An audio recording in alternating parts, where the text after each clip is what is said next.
আমি নিজেকে হারিয়ে ফেলেছি, কোনো এক নিঃসঙ্গ পথের ধুলোয় ঢেকে গেছে আমার অস্তিত্ব।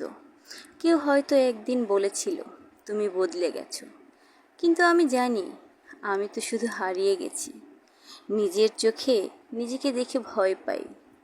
এ চেহারা আমার তো নয়, এক ক্লান্ত প্রতীকের মতো।